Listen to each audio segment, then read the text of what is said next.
Em abril do ano passado, eu estava na selva do Peru com uma equipe.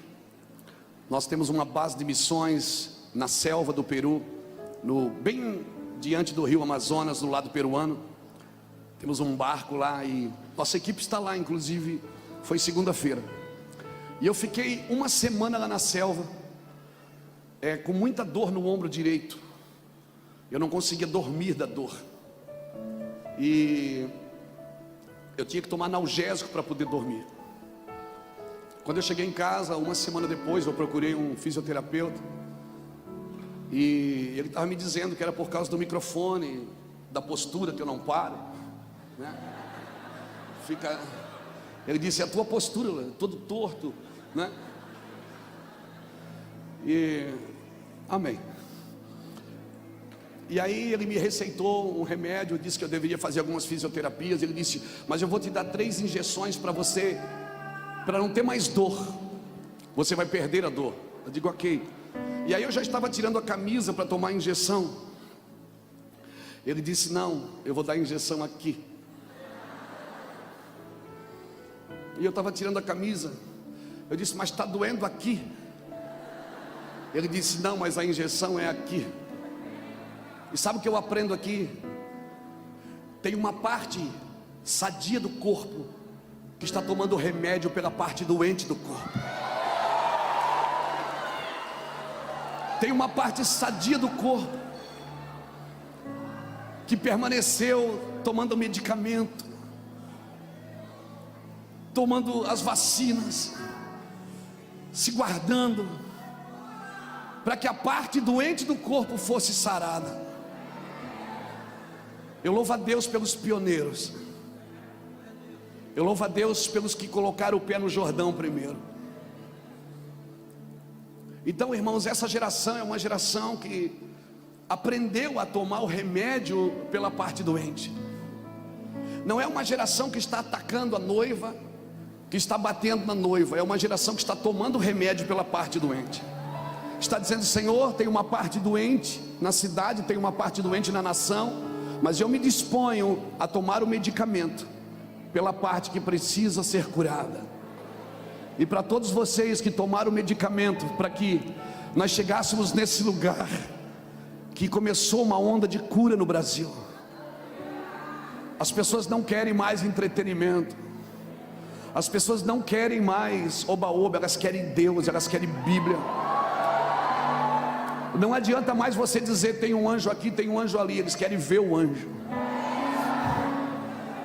Então chegou um momento, irmãos, que nós estamos vivendo um tempo de muita clareza. E eu quero louvar a Deus pela vida dos pioneiros, daqueles homens, daquelas mulheres que se dispuseram a tomar o remédio pela parte doente. Assim como José, em Gênesis 45, quando ele se revela aos irmãos, ele diz aos irmãos: vocês fizeram mal para mim, mas Deus transformou em bênção e me trouxe na frente para guardar vocês com vida. José disse: porque ainda chegou, nós já estamos 2 anos de escassez, ainda tem 5, mas Deus me trouxe na frente para guardar vocês com vida.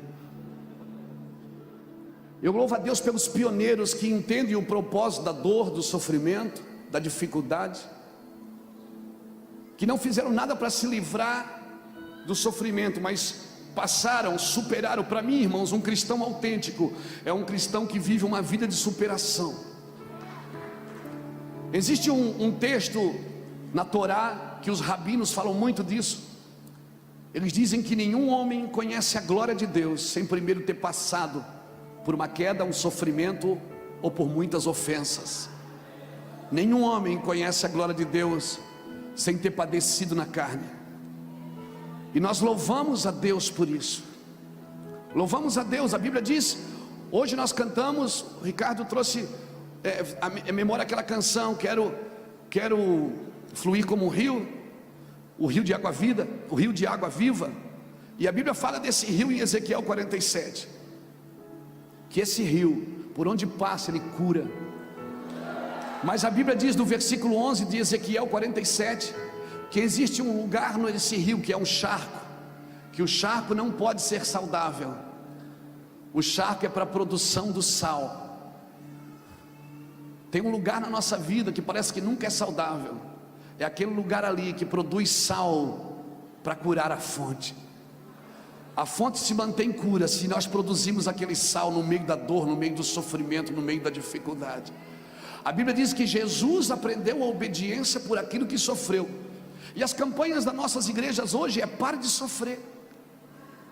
Nós tiramos da igreja o antídoto contra o pecado, que é o sofrimento, que é passar, superar, que é chegar do outro lado. E eu louvo a Deus, irmãos, porque essa geração aprendeu, ou pelo menos está aprendendo a lidar com a dor, está aprendendo a se superar. É uma geração que está tomando remédio pela parte doente. É um José no Egito, amém? É um José no Egito. Por isso Deus está transicionando o governo, por isso Deus está transicionando o poder, Deus está transicionando a autoridade. Faraó governou o Egito no tempo da fartura, mas no tempo de necessidade só homens de revelação podem governar, só mulheres de revelação podem governar. Quando chega um tempo de escassez, Faraó não sabe o que fazer, e aí tem que chamar os homens de revelação, as mulheres de revelação. Por isso eu louvo a Deus, porque conferências como essa deixam os céus abertos, irmãos.